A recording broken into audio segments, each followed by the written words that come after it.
Hi everybody, this is Rick McGill, and welcome to my cheese making class. We thought it might be good to put together a virtual class for OLLI members so you can learn how to make cheese from the comfort of your home.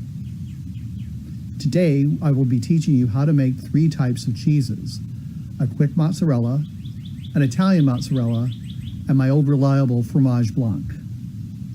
Now during the class, you won't be able to ask questions, but what I'm going to do is put my email address below. And if anything pops in your mind, feel free to send me a question. I'll respond within 24 hours. Also, at the end of the class, I'll have a Q&A part where I will put together some of the questions I most commonly hear and provide answers. So hopefully your questions will be answered there as well. Before we get into the specific recipes, there are a couple of things I want to talk to you about. The first thing is milk. The most important ingredient in your cheese is milk. I use either goat milk or cow milk. And of that milk, I use either unpasteurized milk, or I can use a low-heat pasteurized milk. But at the end of the day, the milk is the most important ingredient that you're going to have. When I first started doing cheese, I probably had 20 or 30 of my initial batches fail, and it was all because of using the wrong milk. So let's talk a little bit more about that. What is raw milk or fresh milk or unpasteurized milk? Typically, you can get this from certified dealers. There's actually a Back to Nature Foods who sells raw milk in Bluffton. Or you can go to realmilk.com to find somebody where you can buy milk from. But this is milk that has had no pasteurization done to it at all. Some people have some safety concerns with it, but if you buy from a reputable dealer, you should be okay. For me, the biggest downside to using raw milk is it's very expensive. And so after a while, it becomes almost cheaper to buy your cheese than to make it. Your other option is to use a low-heat pasteurized milk. My favorite is Hickory Hill Dairy. Hickory Hill Dairy actually sells through Cahill's in Bluffton. Also, if you call Lily and Lou's in Beaufort, they might be able to allow you to order something from them because they actually buy milk from the same dairy. But low-heat pasteurized milk is milk that has been pasteurized at the lowest possible temperature, probably much like most milk was done when we were growing up. The problem in the US is that to make milk last longer, most dairies have gradually increased the heat at which they pasteurize. As a result, they kill off necessary enzymes and bacteria that you need in the cheese-making process. So here's what you need to do. Either find a reliable source that somebody else can vouch for, like the Hickory Hill, or call the dairy directly and ask them at what temperatures do they pasteurize. And the only acceptable milk to use is one that is pasteurized at the minimum amount of heat. In the US, unfortunately, the dairies are not required to disclose the heat that they pasteurize at, unless they pass 192 degrees. Once they pass that, you'll see the term ultra-pasteurized used. So ultra-pasteurized milk can almost never be used. You always want that low heat milk. A common question I get from many people is, well, what about organic? Unfortunately, organic milk is automatically pasteurized above 180 degrees, so it can't be used for any recipes. The other big question on milk I get is about non-dairy alternatives like almond, coconut, soy. What I would tell you is it is possible to make cheese from these milks. However, you must have a recipe that is specifically formulated for those milks. All of the recipes I'm going to share today, as well as those that are on my website, would not work with non-dairy milk alternatives. And speaking of the website, I'm going to have it appear below so that you have access to it. Or you can do what I do. I just merely go out in Google or my search engine and type Rick McGill cheese, and my website comes up. But on this website, there are probably 7 to 8 different recipes for cheese. In each recipe, there's an embedded instructional video. So you can actually, from the comfort of your home, go through and make the cheese with me working with you step by step so that you can make sure you have a successful outcome. Also on that website are links to suppliers like cheesemaking.com and other information sources that you might find helpful in making your cheese. The only other thing I want to talk to you about before we get into the first recipe is something called rennet, R-E-N-N-E-T. Rennet actually comes from the intestinal tract of animals, and it's critical to making cheese because rennet is what makes the cheese curd. Interestingly, rennet was actually discovered by accident thousands of years ago. Humans would actually use animal stomachs for vessels for holding liquid. And when they poured milk in to store it and then poured it out, the milk came out in curds. So basically from this intestinal tract, it causes the milk to actually curdle, which is required for you to make the cheese. Now, good news if you're vegetarian, there are vegetarian rennet options where they've gotten the necessary ingredients extracted from vegetables. So you can either use vegetarian or non-vegetarian rennet, but you are going to have to use rennet in all cases. The other note on rennet, some people may tell you that junket tablets would be a great solution. They're not. Please don't try to use those. Your success rate will be definitely lower, and I have never been satisfied with either the texture or taste of cheeses that use junket. So now, on to the first cheese. This is going to be a quick mozzarella, something that you can make in less than an hour. It won't have tremendous flavor, but it's fantastic for like a pizza or a lasagna dish. So here we go. Hi, we're now going to make a quick mozzarella, a cheese that can be made in under 90 minutes. Because the name in the game of mozzarella is the level of acidity, we get there in this recipe by injecting a large amount of citric acid. The upside is it doesn't take much time. The downside is you will find this cheese does not have the intense flavor of the longer fermenting cheeses that we had in the other recipe. But this cheese is an excellent cheese to have in the refrigerator, tasty, and it also is a cheese that melts very well, so it's great for pizzas. Okay, to get started, we're going to need a gallon of milk, and I use a non-homogenized low-heat pasteurized milk, a stainless steel kettle for heating your milk. You're going to need 1.5 teaspoons of citric acid dissolved in 1 cup of filtered water, and a 1/2 teaspoon of rennet dissolved in 1/4 cup of filtered water. Now in my recipe, I use 2 optional ingredients. Both are meant to enhance the flavor of the cheese. The most important is the thermophilic culture, C201, that I get from cheesemaking.com. I use 1 packet of this.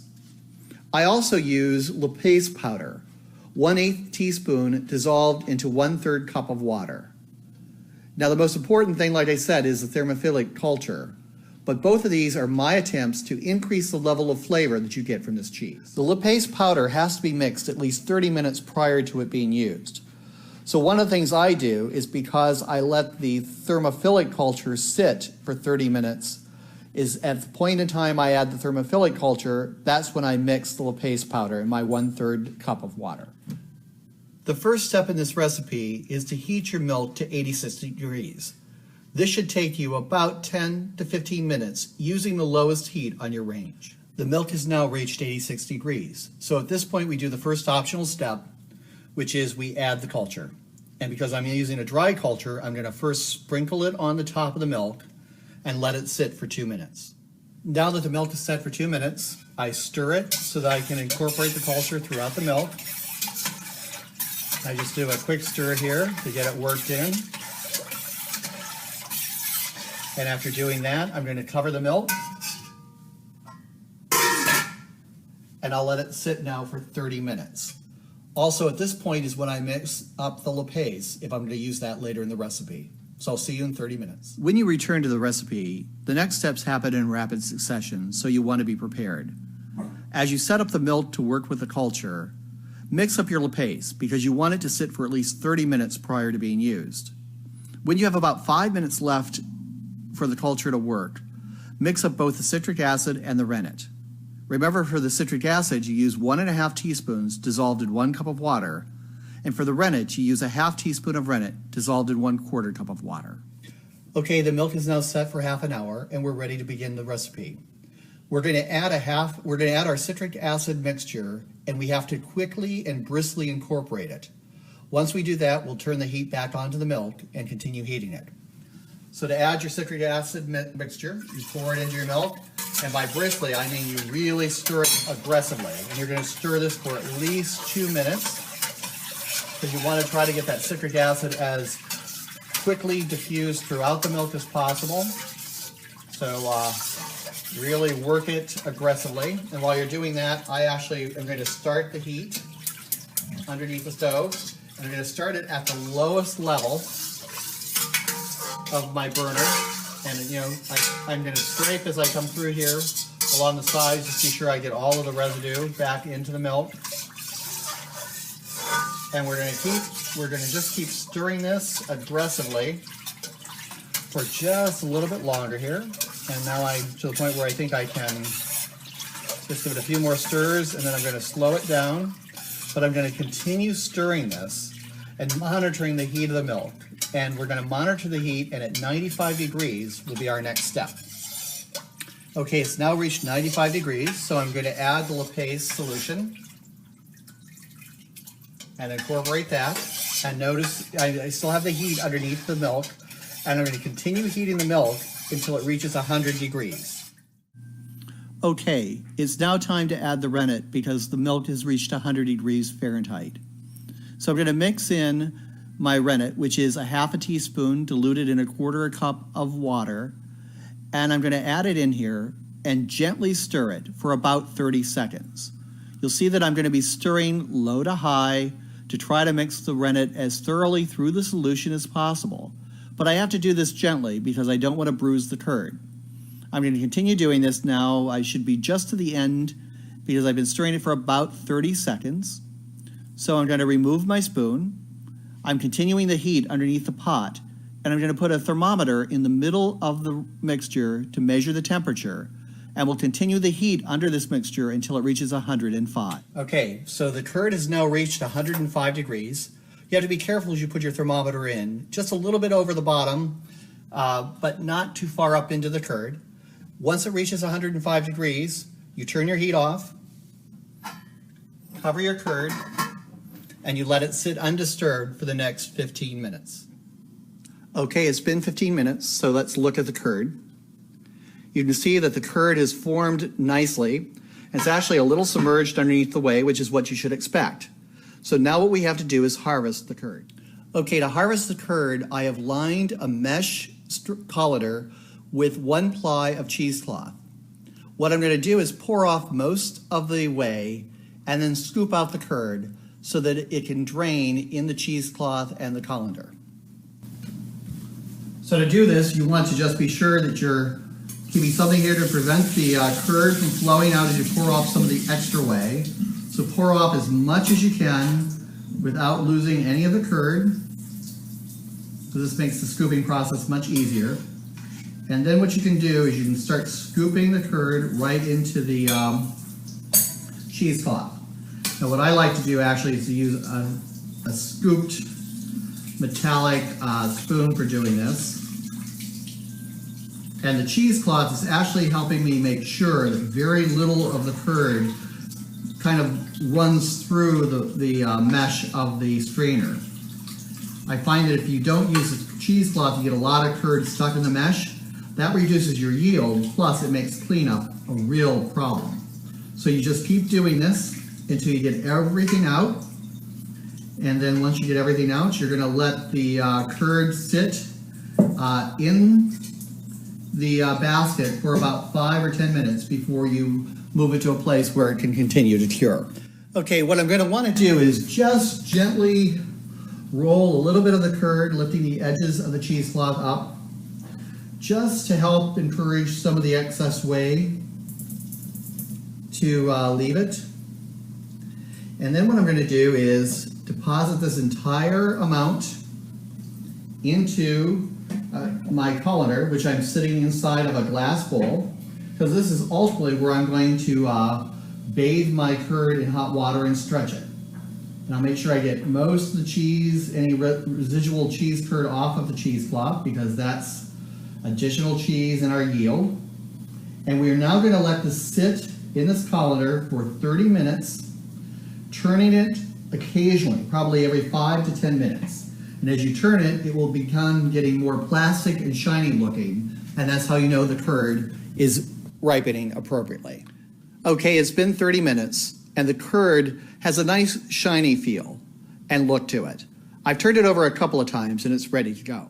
However, during that 30 minutes, I've been doing other things as well. I've heated a pot of water to 185 degrees because this is going to be my source for the hot water bath. I also have a glass measuring cup for scooping the water and putting it into the water bath for the curd. I've also grabbed a pair of heat-resistant rubber gloves, some cheese salt. I'm going to add 1 teaspoon during the stretch process, as well as an ice water bath. And I've included a form which has holes in it that I'm going to actually deposit the curd so it cools after the stretching process. Okay, I have my rubber gloves on, so let's begin. One of the secrets when you do mozzarella is never pour the hot water directly on the curd. So what I'm going to do is pour hot water into the glass bowl and set the colander down into the hot water. Now I just added it. The curd is completely submerged. And what I'm going to do is check about every 3 minutes and add additional hot water. The curd will probably have to set in the hot water at least 5 to 7 minutes before it's ready to stretch. So I'll be back in 3 minutes so we can check on the curd. Okay, it's been 3 minutes, so we're going to first check the curd to see how the stretch is going so far. And then if we need to, we will add more hot water. So you check the curd by just inserting your hands in and pulling up on it. And you see it's starting to stretch. But what you want it to do is stretch almost like taffy. And so I'm going to add a little bit more hot water to it and probably come back at about the 5.5 minute spot to see if it's ready to do the final stretch. Okay, the curd has been in the hot water for about 5.5 minutes, maybe just a tad longer. So I'm going to check it because I suspect it's probably ready to stretch. So as you pull up on it, you want it to really just start stretching. Oh, this is looking really good. Let's see, it's starting to stretch automatically under its own weight. So I'm going to move the bowl out of the way. So you take the curd up in your hands and you just begin stretching like this, just like pulling taffy. And what you want to do is stretch it until it becomes nice and smooth and shiny. You see that's happening pretty quickly here. So I'm going to give it a few more pulls. Be careful because the more you pull the curd at this stage, the drier your cheese will be. So you want to make sure that you don't over dry it. And this is an area where you probably have to experiment a little bit to figure out how dry you want your cheese to be. But what I'm going to do is also add my salt now. So remember I add 1 teaspoon of cheese salt right onto the curd. Fold it against itself, and I just continue stretching. Now, if your curd gets really stiff while you're stretching it, you can always return it to the hot water. But this is looking really good. I'm actually quite happy with where it's at right now. And so what I'm going to do is stretch it one last time, and now just start to make a ball out of it. So you see how shiny and smooth it is. And as I make a ball out of this, I'm going to return it, just do a little quick bath here in the hot water. This will help it form into the final ball that I want. Now, if you look at that, I have a really big mass of mozzarella, probably close to 20 ounces or so of it. And now what I'm going to do is plunge it into the ice water bath using this form. The ice is on the outside of the form, and there are holes in the form. And it's now going to sit for 30 minutes in the ice water bath. And that's when we'll dry it off and refrigerate it. Okay, all the hard work is now done. After 30 minutes, remove the mozzarella ball from the ice water bath and dry it off. I then store it in the refrigerator 12 hours prior to serving. The other thing I like to do is I like to keep it inside that form that I use in the ice water bath when it's sitting in the refrigerator for the first couple of hours. This allows it to retain its shape better. With this type of mozzarella, I encourage you to eat it quickly, no more than 3 days or 4 days in the refrigerator. If it sits longer, it has a tendency to actually lose some of its shape and become a little bit rubbery. However, this cheese is excellent. Great flavor, great versatility, and it's really an effective cheese whenever you need the cheese to melt on something like a pizza. So I hope you're going to try this and enjoy. Take care. Welcome back. Hopefully now you know how to make cheese quickly. And this is a very handy thing to have. However, in our next video, we're going to learn how to make another type of mozzarella. I call it Italian mozzarella, and it's actually one of my personal favorites. Italian mozzarella has a much higher level of flavor, and so I find it much more useful, say, in caprese salads or places where the cheese has to kind of hold its own with other ingredients. However, before we get to that instructional video, I want to talk to you about 2 other topics. One is culture, and the other is working with curd. A culture is something that you use to ripen or prepare the milk as you are making the cheese. It has a significant impact on the flavor of the cheese you're going to use. Some cultures require heat to work, others require low temperatures to work, and it will vary by the type of cheese that you're making. So for example, if I'm making an Italian mozzarella, I'm going to use a type of culture which requires a higher heat. If I'm making fromage blanc, I'd actually use a low heat culture.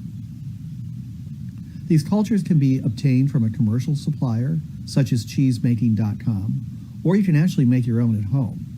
My preference is to actually buy them from a commercial provider because they're tested, they have consistency, and you can actually keep them in the freezer for up to 2 to 3 years if they come in powder form.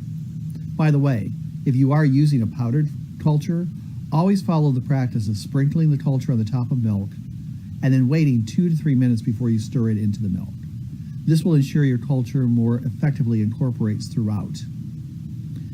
You can also make culture at home using different combinations of yogurt and buttermilk.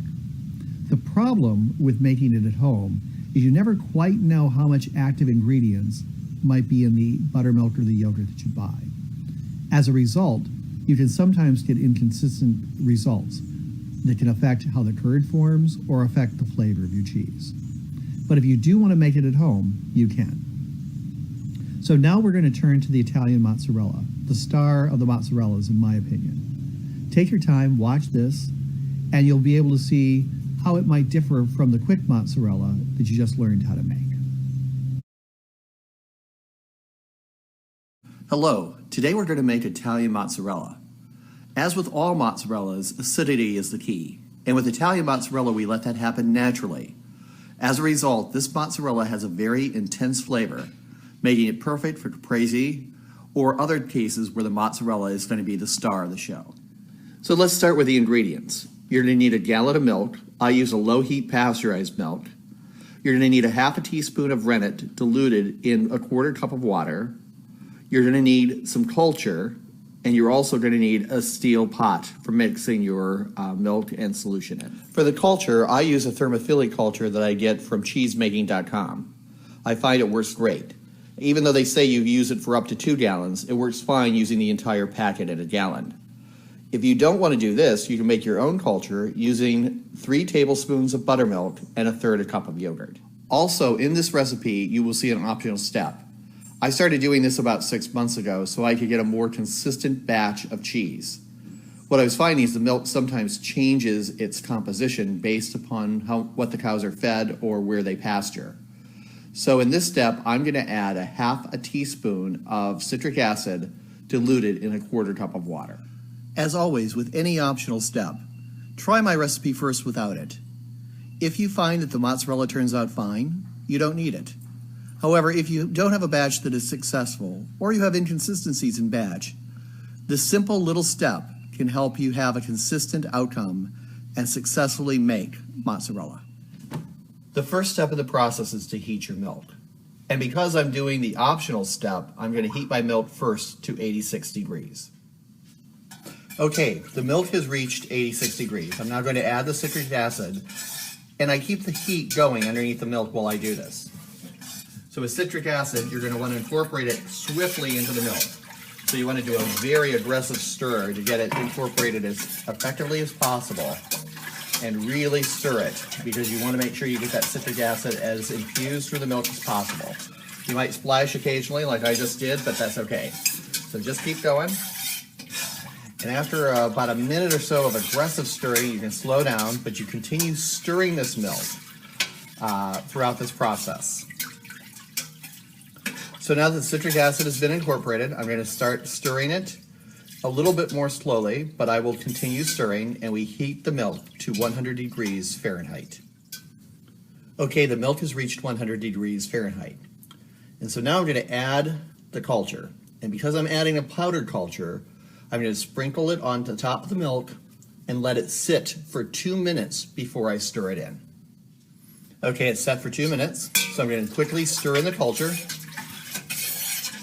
as such.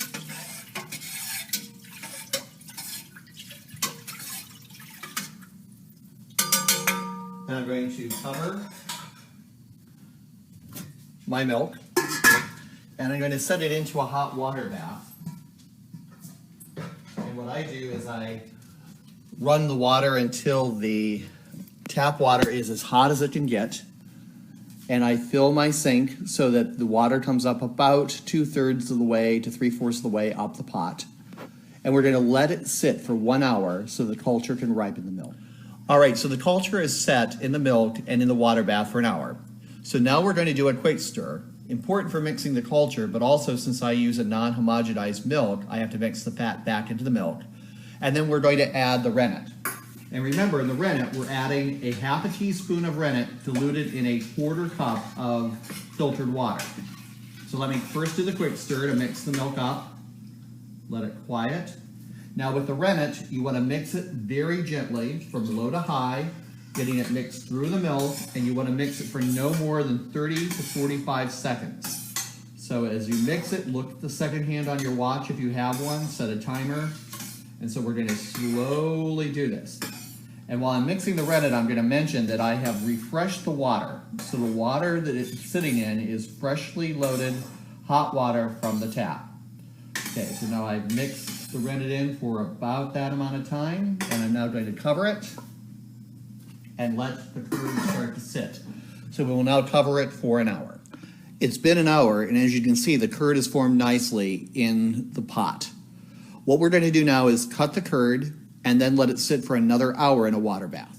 To cut the curd, you do a grid cut, which means you cut down in right angles,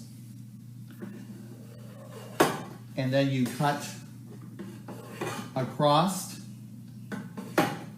the curd. Now you'll see that my curd in this batch is a little grainy, and that happens because I've added the citric acid to it. But just cut it as such. Typically you have a little bit more smoother texture to it. We're going to cover the curd, replenish the hot water, and let it sit for an hour to cook. So we're going to be back in an hour.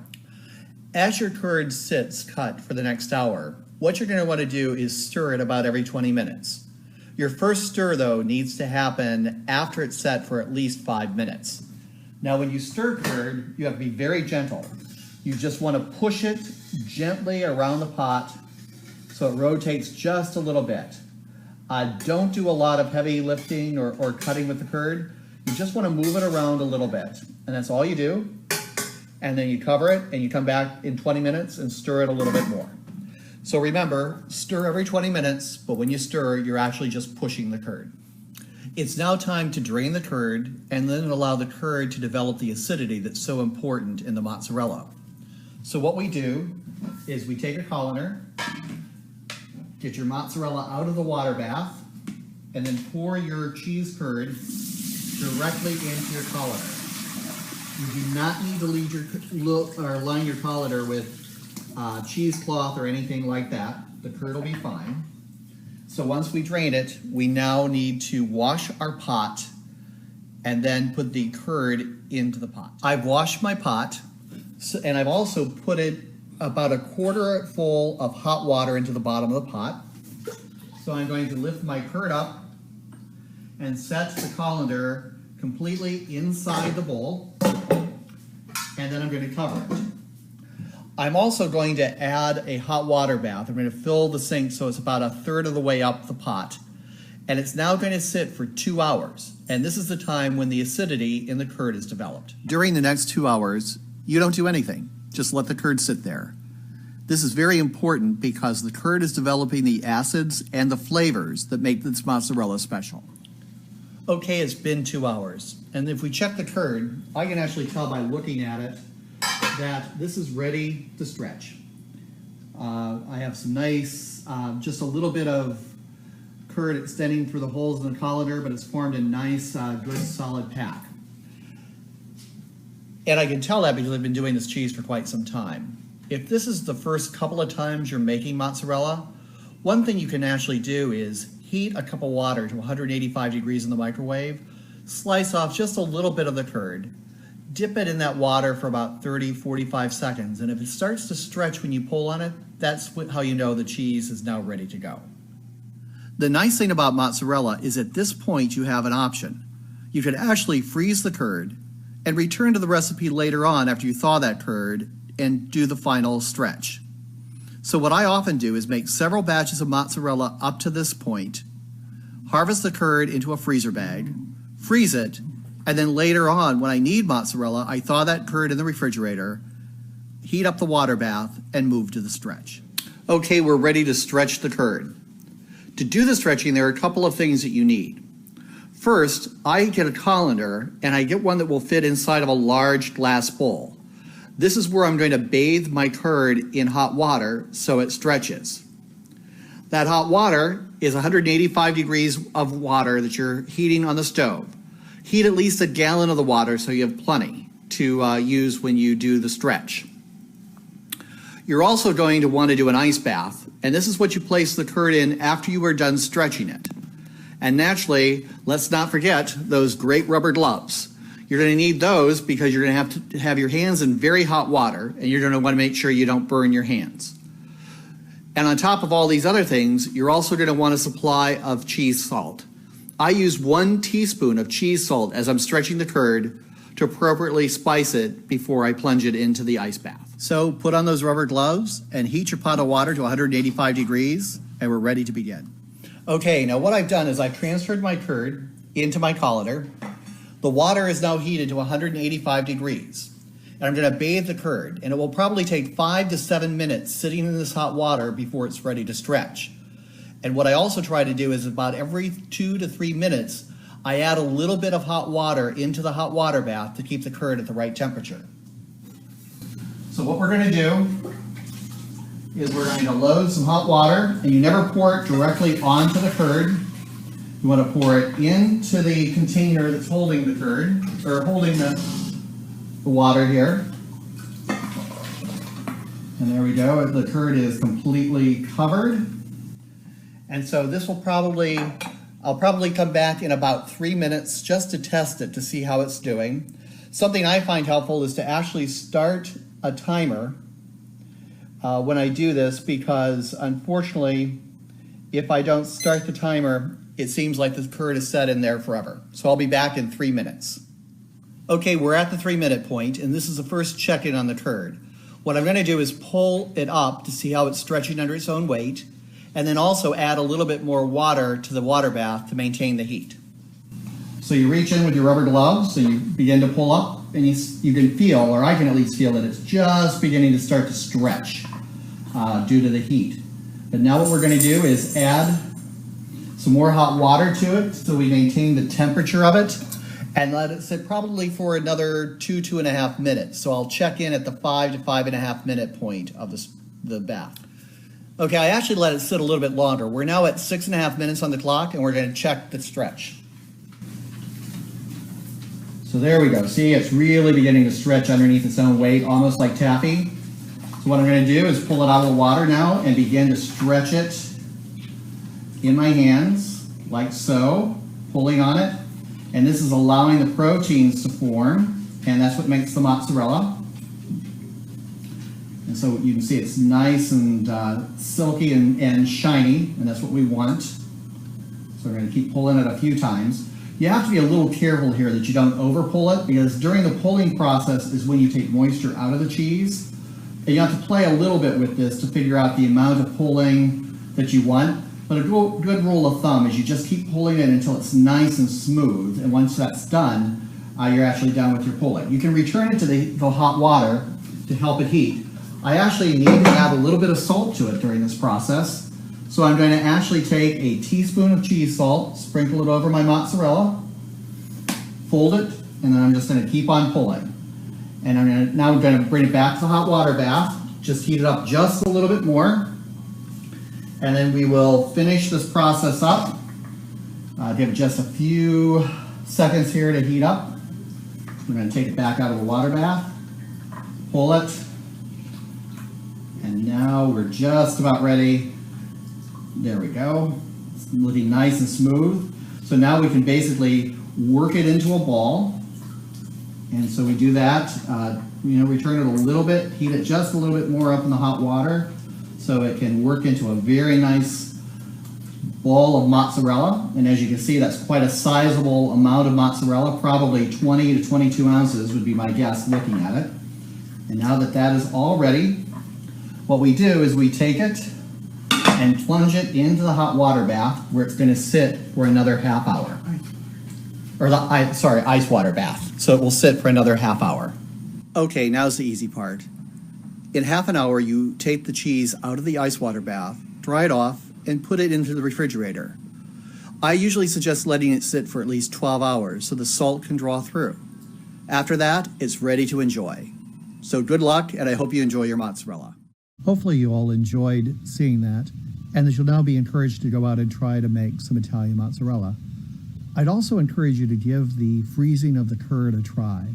It really is a way to always have cheese at your disposal, so you no longer have to choose, gee, do I want something with flavor or without flavor because I need it quickly, but instead you'll have it in your freezer and can access it at any time you need. The final cheese we're going to learn how to make is a utility cheese. It's fromage blanc. What I love about this cheese is it's phenomenally easy to make. Plus, there are an unlimited number of ways you can flavor it and use it, so it really is a good utility cheese. However, before we get into that, I want to say just a little bit about flavoring your cheese. Now, a flavoring can be as simple as adding salt to it, or it could be making a more enhanced flavor like garlic or red peppers or something else that you would like to do with the cheese.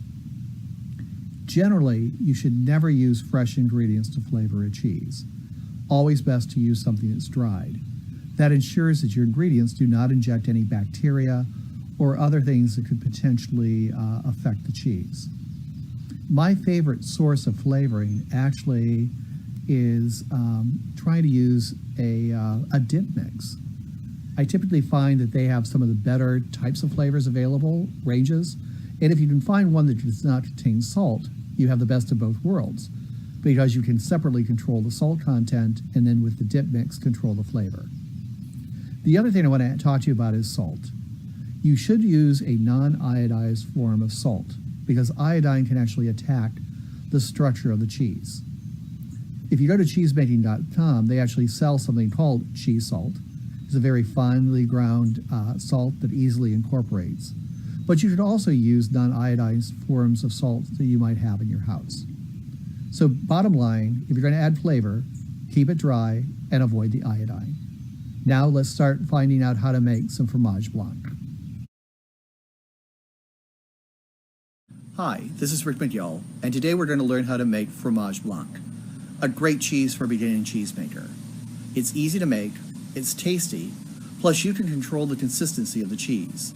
From a spreadable cheese to a more crumbly cheese, it's your call. So come with me and learn how to make this very easy but tasty cheese and add it to your repertoire of homemade cheeses. However, a quick planning note. After a very short initial step, the milk is going to have to sit for 12 to 14 hours to ripen. For that reason, I usually try to start this recipe at night before going to bed, and then I allow the milk to ripen while I'm asleep, so I'm ready for the next step when I wake up in the morning. Here are the ingredients, and they're pretty straightforward. A gallon of milk, a metal pot for heating the milk. You're going to need culture. I use Fromage Blanc Culture C20 from cheesemaking.com. I like it because it also contains the rennet. You'll need cheesecloth and string for when you hang the cheese to dry and cure, plus you'll need salt for adding flavor. Later in this video, we'll talk about other ways to add flavor in addition to the salt by using pre-made dry dip mixes as well. The first thing you do is heat your milk to 86 degrees Fahrenheit. This should take about 10 to 15 minutes using the lowest setting on your range. Okay, the milk has now reached 86 degrees Fahrenheit. If you're using a raw milk or a non-homogenized milk, you're going to want to do a quick stir just to make sure that you get all of the fats mixed up in the milk. And this is always important because remember the culture we're going to use for the fromage blanc has rennet added to it, and you always do a quick stir before adding rennet. After your quick stir, quiet the milk. Try to get it to be nice and calm because you're now going to be adding the rennet, and we don't want to add rennet with the milk moving. Once the milk has been quieted, sprinkle the culture on the top of the milk, and because this is a powdered culture, you're going to let it sit 2 minutes before you do anything with it. Once it is set for 2 minutes, stir the culture into the milk. Now, because this culture has rennet in it, you need to do that gently, working low to high to get it all stirred together. Do this for about 30 to 45 seconds to be sure the culture is as thoroughly worked through the milk as possible.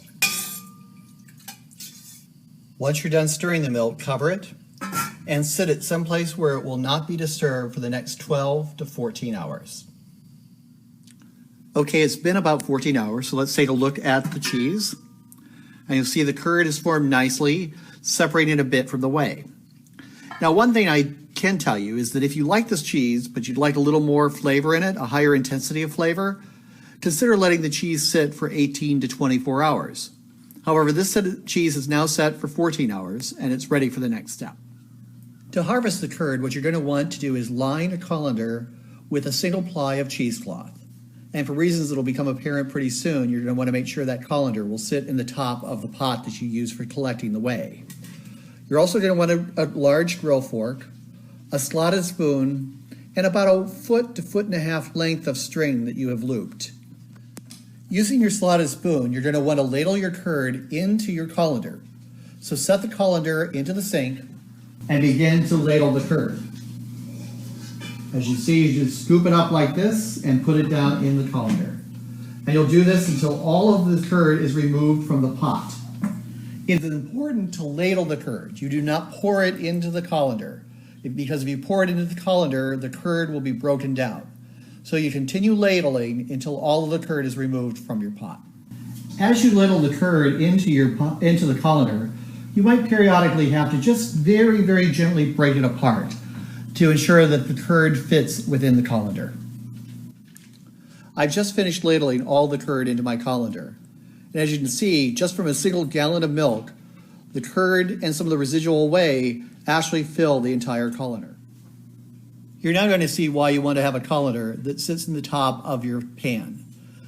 Because the next step, we're going to tie the cheesecloth into a ball and hang it so the cheese can begin to drain and cure. So to do this, you're going to want to gather up all of the cheesecloth that you have and get it gathered around to the very top of the colander and lift the colander up and place it right in the top of your pot. Now what you're going to do is take the cheesecloth and pull all of the edges and corners up, because you're going to tie this cheesecloth into one large ball for hanging. So here we have it all gathered up like this.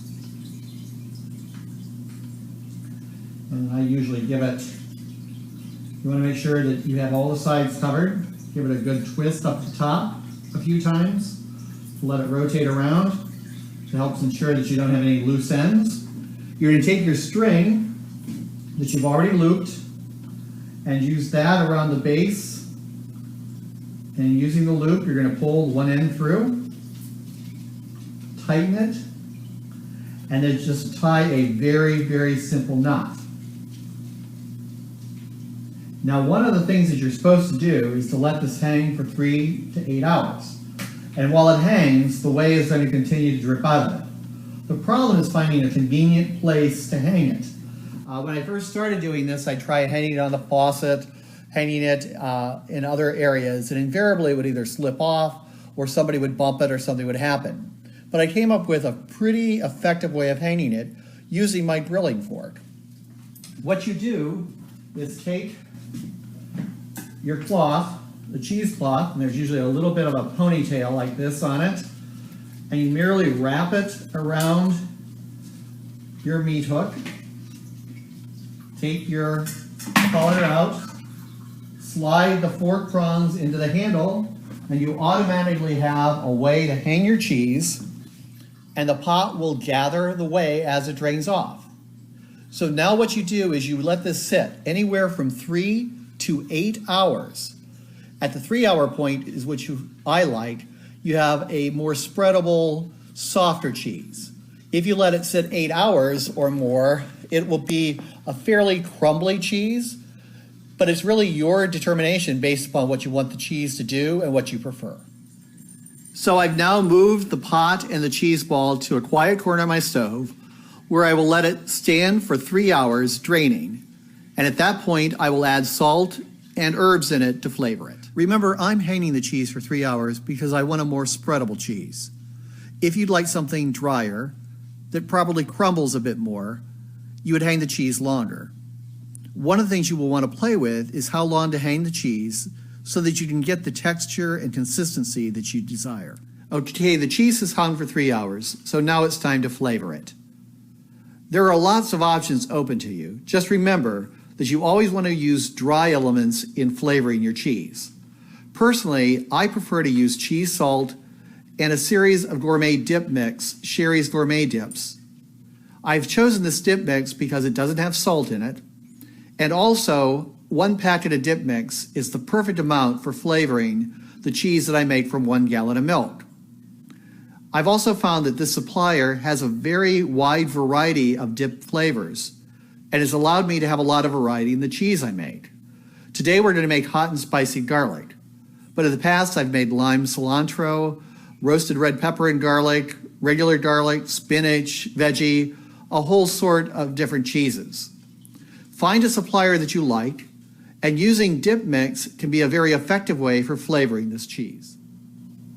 Okay, the cheese has now hung for close to 3 hours, so it's time to do the final step. In the step, we're going to flavor the cheese by adding some cheese salt and also some herbs.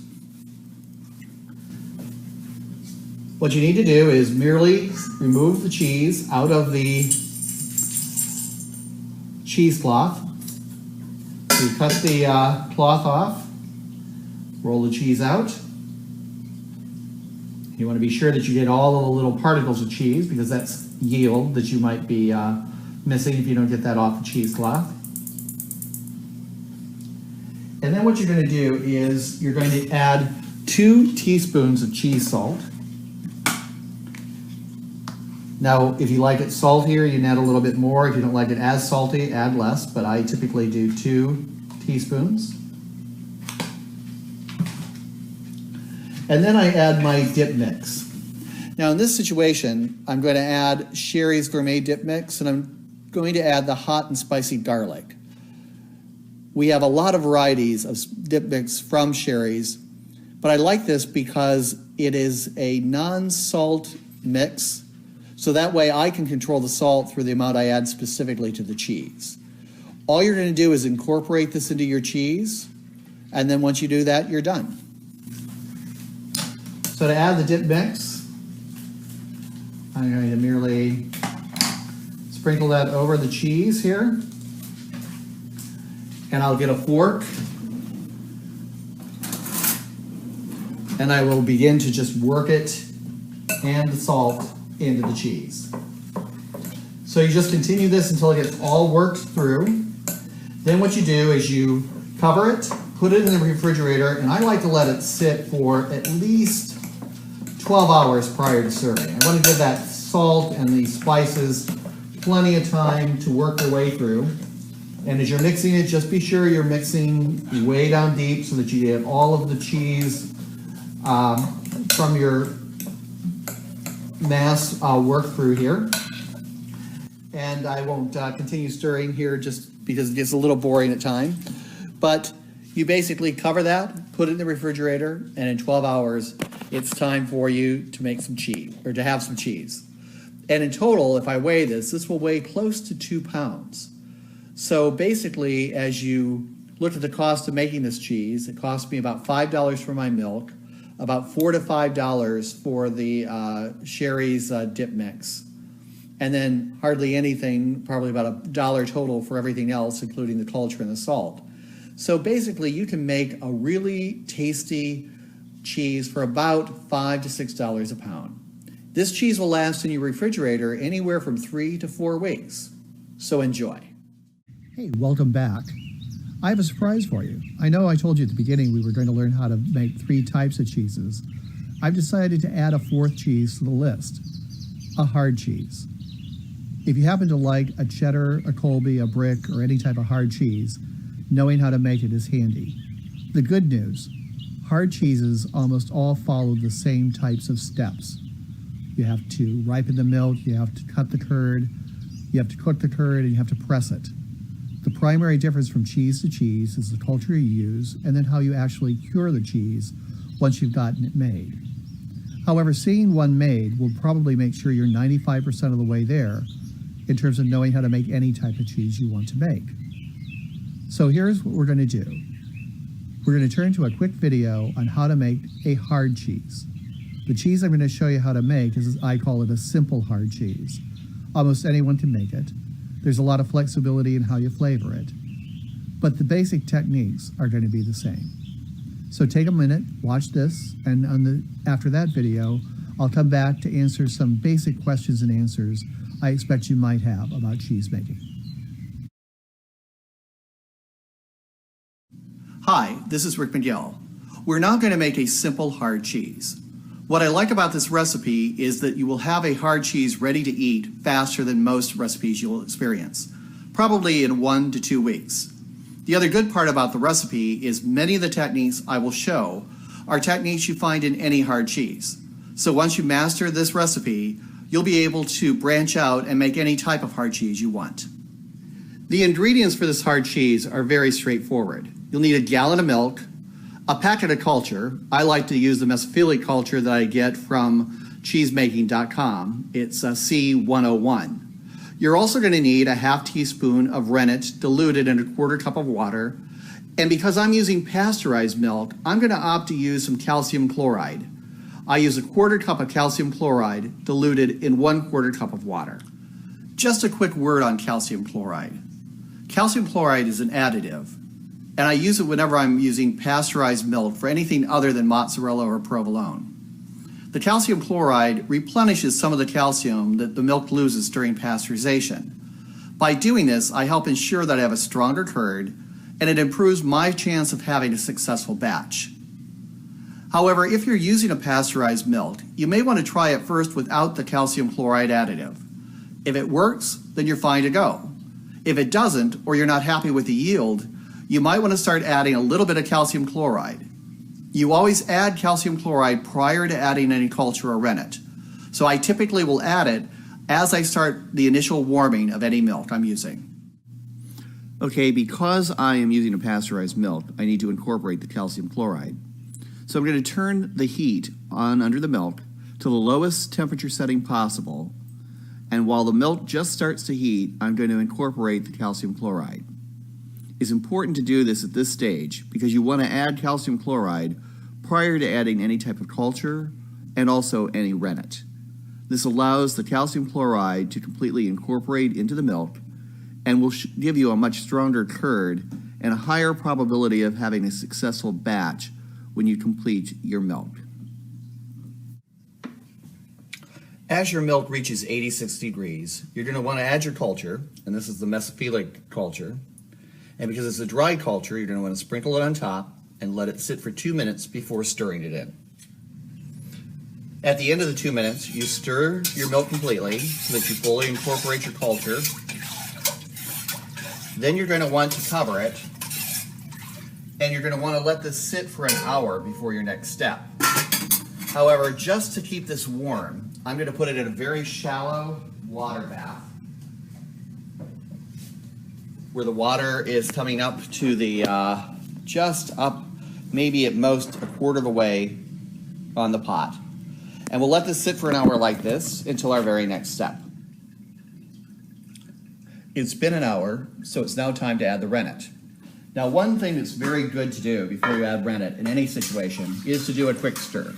You really want to be sure that if the milk has been sitting for a while, if there's been no separation of the milk. This is particularly important if you're using either raw milk or a non-homogenized pasteurized milk. But it's a good practice to get into. And then just let the milk quiet down.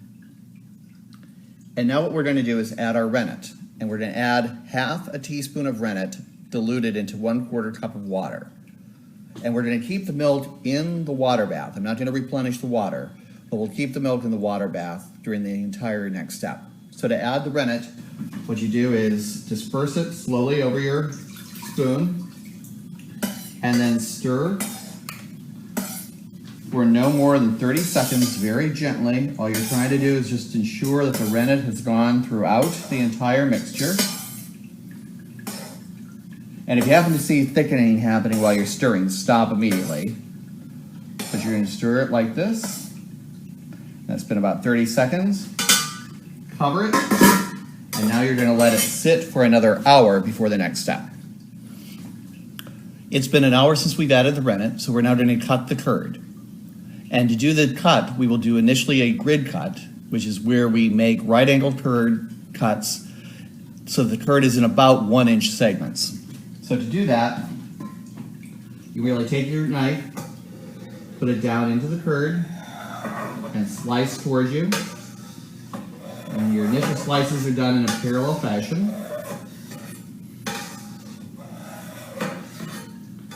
And then you just go at a right angle. And once again, you're trying to make the curd about 1 inch by 1 inch. And cut it accordingly. Now the curd, after it's cut, is pretty delicate. And so we're going to let this curd sit another 5, maybe even 10 minutes before we do anything else. So after you do this cut, cover your curd and wait another 5 minutes. When you're cutting the curd, what you're doing is increasing the surface area of the curd. This allows the whey to exit the curd, which is an important curing process and preparation process for your cheese. However, you have to make sure you don't overwork the curd. When it is initially cut, it's still quite fragile. So waiting some time to make sure that the curd forms and firms up after the cut is important. Also, I will wait to stir the curd until probably about 30 minutes into the heating phase. Because once again, I want to be sure the curd is forming and is solid, and I don't want to damage it by moving it around too much. The curd is now set for 5 minutes. So what I'm going to do first is replenish the hot water, which I've already done. And I'm going to put it in so it's about halfway up the pot. Now what I need to do is a series of diagonal cuts just to increase the amount of surface area more with the curd. And to do that, all you do is just take your knife and progressively cut down. Now be certain that you don't overcut. You don't want to mush them into small bits, but you just want to increase the area of the curd a little bit more. Now that I've done that, the curd is ready to cook. For this recipe, to cook the curd, I want to get the whey above 100 degrees. So to do that, as I said earlier, I replenish the water bath so it's halfway up the pot. I cover the pot, and now what I'm going to do is add a little bit of water from the tea kettle that's been heating on the back. And in about 10 minutes, I would suggest you test the whey. Put your thermometer in the whey, not in the curd, and just make sure that the whey's up over 100 degrees. So as you'll see, I'm going to add the water.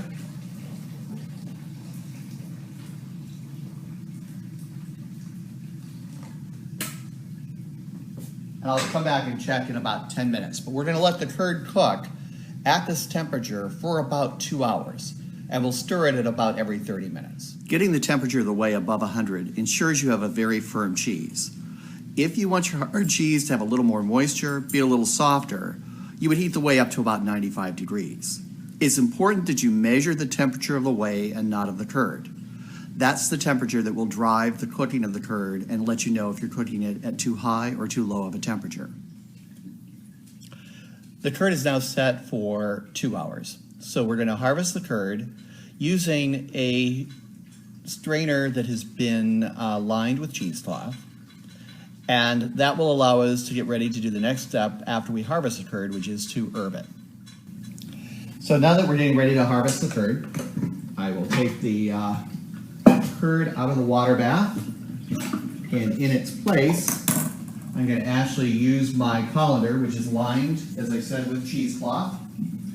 And this is really to help you catch curd that won't go through, as well as it makes cleanup a lot easier if you line your colander with the cheesecloth. And what you're going to want to do is first pour off as much excess whey as you can without getting the letting the curd escape.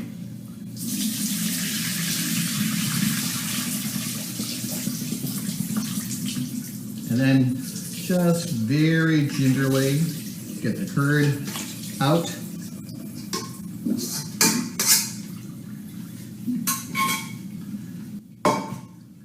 And so you can see the chunks of curd as they have formed.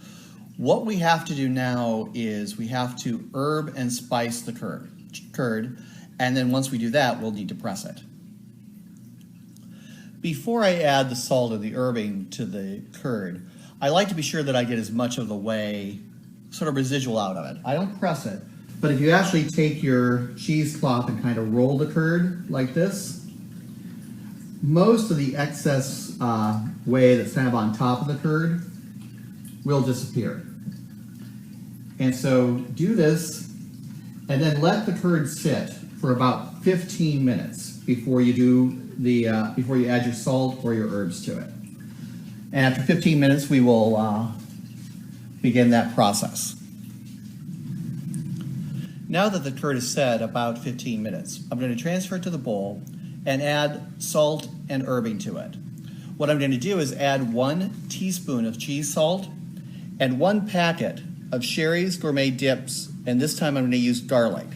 The reason I like to use this series of dips is it's made without any salt added to it, and it also incorporates nicely into the amount of cheese produced by 1 gallon of milk. To press the cheese, you're going to want to have some device that you can line with cheesecloth that's open at the top and the bottom, and preferably there are some holes along the side as well to let the excess whey come out. I actually bought this at a cheese making shop, but frankly you could make your own using PVC piping, which you get at your local Lowe's or Home Depot. But basically what you want to do is take the device and line it with your cheesecloth. And I'm using the cheesecloth that I had previously used to when I was draining the cheese curd in my strainer, because I'm cheap and I don't want to let anything go to waste. But you just make sure that it's just lined completely. And now what you're going to do is just basically ladle your curd into your form. And you just ladle it as you have it here. Notice that, you know, I've herbed my curd completely. And you're going to want to fill up your form with the curd. Just gently press a little bit to make sure you have enough room for all of your curd to fit in. And as I did there, I was able to catch a little bit here at the side because I don't want to lose any yield. Because the important part in a hard cheese is the pressing. And you're going to want to basically be set up so that you can press. And this also involves a little bit of ingenuity, because you need to find not only the right thing to line to press, but the right types of weights to put on it. Then once you have done that, you merely fold your cheesecloth over the top, and then you need to locate a weight. And what I like to do is try to do a two-fold item. I have a can of tuna or crab meat, which I can basically put at the top, and that gives me a firm base. And then I try to find a device, either like a jar that I can use, or another alternative is I have a box that's about 5 pounds in total weight. And this actually is good because it gives a nice even weighting that I can put on the cheese. So once you get that situated and balanced, as I'm doing right now, you're all set to go. Because you want to have about 5 pounds of weight on your cheese. And this weighting is going to last probably about, I typically try to press about 12 to 15 hours. So at this point, you're pressing and you'll wait another 12 to 15 hours before your next step. Okay, we're back. It's only been a couple of minutes because I decided that I needed a different way to press my cheese. What you want to do is make sure that your container that's going into the mold is just barely smaller than the mold. And I was able to find a popcorn container which satisfied that, and then able to put another popcorn container filled with water on top of it. In total, I have about 6 pounds that will press. One suggestion is if you're making your own mold, find what you're going to actually use as the center weight, and then pick a mold that just barely fits around it. That way you'll basically have a good, effective way of pressing your curd. It's now 15 hours later, And one of the things I like to do during the pressing process is to gradually increase the weight. So you'll see what I ended up with my final weighting. This was about 10 pounds of weight that was applied onto the cheese. But now all we have to do in working with the cheese at this point is to remove it from the mold.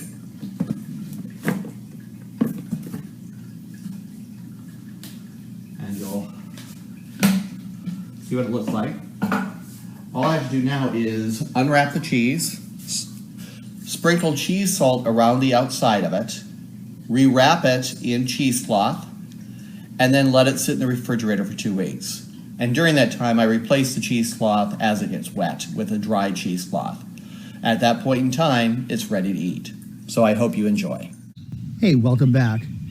You now have seen how to make 4 different types of cheese, so you have a pretty complete repertoire of cheeses that you can make at home. And don't worry, if you can't remember what you saw in a particular video that we went through on this class, all of these videos, including the recipes that support them, are located on my website, which I'm going to put down below here so that you can access it. That way you can conveniently make cheese from home, and if you need a refresher, go to the right video that will help you. What I'd like to do right now is just spend a few minutes on some of the common questions I get whenever I teach a class that's actually with people in the classroom. And so probably one of the biggest questions I get is about lactose-free milk. And once again, the general rule of thumb is if you're going to make cheese, you need to make it with either raw milk, low-heat pasteurized milk, and that milk can be goat or cow. But unfortunately, lactose is a key ingredient for cheese forming and being able to exist. So basically, I haven't found that low lactose milk works very well, unless you can find a recipe that's specifically addressed to it. The good news is there is less lactose in cheese than there is in milk. But if you are lactose intolerant, you're going to want to find a very specific recipe that somebody can certify works with lactose-free milk. Another common question I get is about fresh versus dried ingredients. Earlier you heard me say that you should be using dried ingredients to flavor your cheese. If you do want to use a fresh ingredient, you really have to plan on eating your cheese in about 48, maybe up to 72 hours within making it. The reason is fresh ingredients can start to deteriorate. They can inject bacteria into the cheese. So the reason I like to use dry cheese is it means that I have the greatest flexibility in terms of how long I can serve it and use it. So if you're going to use fresh, make it fast. Another common question, many of you when you saw me in the videos making the cheese, probably noticed that I use stainless steel utensils. And I really think that's critical. Once again, it's the concern for bacteria. Non-scratch or non-stick surfaces actually do get scratches in them, and in the scratches, bacteria can grow. And so I really prefer stainless steel because I can sanitize it. I can make sure it doesn't affect the ingredients that I'm making my cheese with. And I would really encourage you to get some stainless steel equipment. If you're just trying cheese out as a hobby and you don't know if you really want to do it intensely or not, you can get some fairly inexpensive pots and pans and spoons and the things that you need to stir things with that are stainless steel that will last you at least until you find out if you really want to invest more heavily in it. Another question I have is truly on hard cheeses in terms of what really can they do, how can you make them. It's very important to know that if you're doing a hard cheese, the 2 most difficult things to do, as you saw in the video, one is pressing the cheese. So you have to come up with a mechanism that will allow you, sometimes over a couple of days or even longer, to sustain weight pressure on the cheese. The other thing is the curing of the cheese. Some of the recipes you will see will say, gee, cure the cheese now for 3 to 4 months. And they want you to maintain a very steady humidity and temperature environment. If you don't really have a place that can do that, and also a place where as it's curing, the cheese does not get contaminated or pick up flavors from other things, if you really want to make hard cheeses, you really have to start opting for the cheeses which require substantially less curing. That's what I like about the simple hard cheese. I really don't need to worry about how long I have to sustain it during the curing period because it only takes a short period of time in the refrigerator. The other thing that people ask about is they'll notice my thermometers. And what I would tell you is that you really do need to have a very good thermometer if you're going to be making cheese. Milk is highly sensitized to heat. A difference of 5 or 10 degrees can make an unbelievable difference in the quality of your cheese or the success rate of you making cheese. I prefer to have a digital thermometer, and I like that thermometer to actually be able to alert me when it's about a couple of degrees from hitting my targeted temperature. That makes sure that I don't suddenly move away and come back and find that my milk is extremely hotter than what the recipe calls for me to make it. And finally, cost. There's a lot of questions I get from people in terms of, is making cheese at home really worthwhile? And I think it is. I mean, I think you can actually make, say, a mozzarella for about $5 to $6 a pound. The fromage blanc can be anywhere from $4 to $7 a pound. A lot of that depends upon how you're going to flavor the cheese and the cost to flavor that cheese. So I think it is at least break even, if not even better. But there's really a great deal of satisfaction that I think I get and other people who like to cook get from making their own things. So I would encourage you to give it a try. So anyway, I'm going to repost my email down below as I say goodbye. If you have any questions, please reach out to me via email. Remember, a lot of stuff is on my website, and so I'm there virtually to help walk you through a lot of this. But please make a try. Go out and get your first gallon of milk, order some culture, and try to make some cheese at home. I think you'll find it fun. You'll actually find it tasteful, and it may actually expand what you offer in your kitchen to your friends and family. Take care. Bye.